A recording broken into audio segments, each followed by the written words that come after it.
सरकार की ओर से क्या रहा, कौन कौन सी मांगे भी उनकी मानी गई और क्या क्या सरकार ने तय किया है? मैं सबसे पहले तो जो जिस प्रकार से राजस्थान के अंदर और जो शांत सिटी के नाम से जो जोधपुर शहर जाना जाता है, कि जिस प्रकार का जघन्य और एक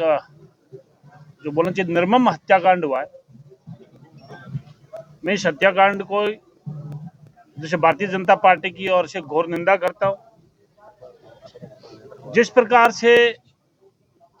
एक मानव शरीर के उनको काट काट कर टुकड़ों के अंदर जो एक विभत्स्य दृश्य है जिसको बोलिए आम आदमी देख नहीं सकता, इस प्रकार की घटना का एक सभ्य समाज में कहीं पर भी कोई जगह नहीं है। और इस घटनाक्रम का 36 की 36 कौम घोर निंदा करता है और भविष्य के अंदर भी इस प्रकार की घटना न हो। मैं आपके सभी चैनलों के माध्यम से और सभी समाज के 36 कौम से इस बात का मैं जो निवेदन करूंगा कि हमेशा अपने बच्चों को, अपने परिवार को घर के अंदर अच्छे संस्कार दिए जावे। जैसे बच्चा किन के साथ उठ रहा है, किन के साथ बैठ रहा है,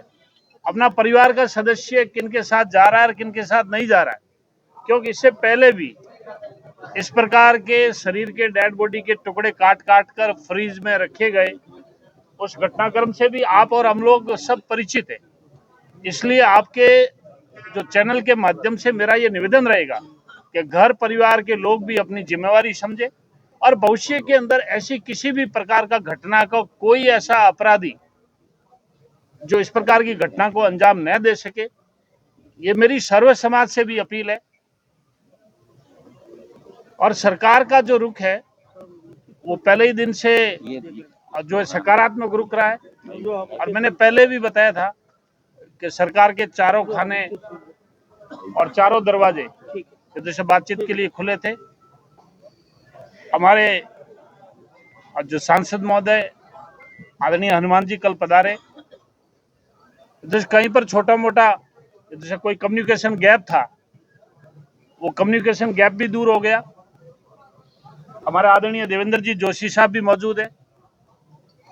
जो सरकार की तरफ से घोषणा है, वो पहली घोषणा यह है कि इस परिवार को न्याय मिले, ये सबसे मुख्य मांग थी। और इस मुख्य मांग पर मैं आदरणीय भजन लाल जी को और हमारी सरकार को धन्यवाद देता हूं कि इस मांग को मान लिया गया है। आज ही ये केस सीबीआई को ट्रांसफर किया जाता है। स्टेट गवर्नमेंट आज ही रिकमेंडेशन कर देगी। ये पहली घोषणा है। दूसरी घोषणा यह है कि इस परिवार को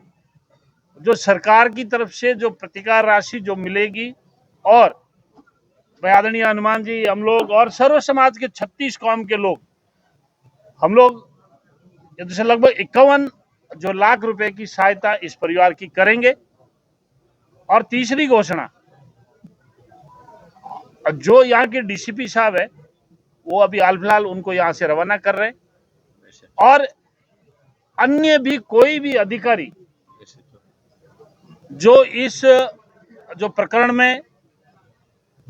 कहीं पर ढिलाई या कहीं पर लापरवाही यदि रखी गई है, तो एक जो संभागीय स्तर पर एक कमेटी बन रही है, वो संभागीय स्तर की कमेटी जांच कर लेगी। उसमें कोई भी अधिकारी जो दोषी होगा, वो कमेटी जांच कर वो कमेटी अपनी रिपोर्ट देगी।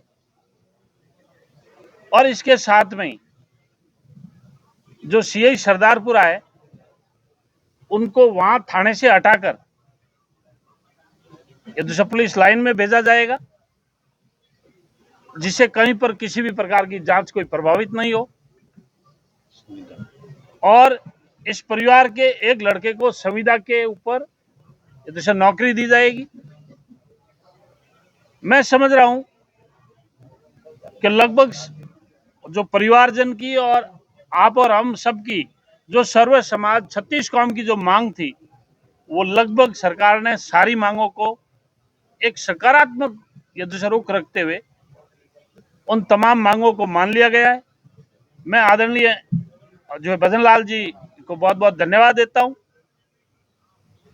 और भारतीय जनता पार्टी की सरकार को भी धन्यवाद देता हूं और सर्व समाज के जितने भी लोगों ने जो इस प्रकरण को लेके अपना धरना, प्रदर्शन, ज्ञापन, ये तो जहां जहां पर भी प्रत्यक्ष या अप्रत्यक्ष रूप से जिन्होंने भी सहयोग किया, मैं उनको भी धन्यवाद देता हूं। मैं आदरणीय हनुमान जी जो बेनीवाल साहब को भी बहुत बहुत धन्यवाद देता हूं कि आपने भी अपना व्यस्तम समय निकालकर जैसे छोटा मोटा कई कम्युनिकेशन गैप रखा वो भी आपने दूर किया।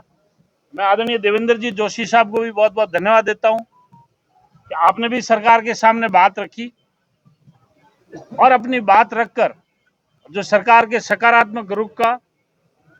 एक पहलू रखा और इस जो अप्रिय घटना हुई है, निर्मम घटना हुई है, इस घटना में इस परिवार को न्याय मिले। मैं धन्यवाद देना चाहूंगा एडीजी जैसे भाई बंसल साहब को, जैसे राजेंद्र जी कमिश्नर साहब को और पूरी कमिश्नरेट पुलिस को और अभी हमारे साथ में आए हुए जैसे श्रीमान आलोक जी डीसीपी, इनका भी शुरू दिन से ही, पहले ही दिन से इनका बहुत ही सकारात्मक रुख रहा और आज ये शांतिपूर्वक और सभी मांगों को मानते हुए इस धरने का हम आज ऐसा समाप्ति की घोषणा कर रहे हैं और आपके चैनलों के माध्यम से मैं सब राजस्थान के जनता की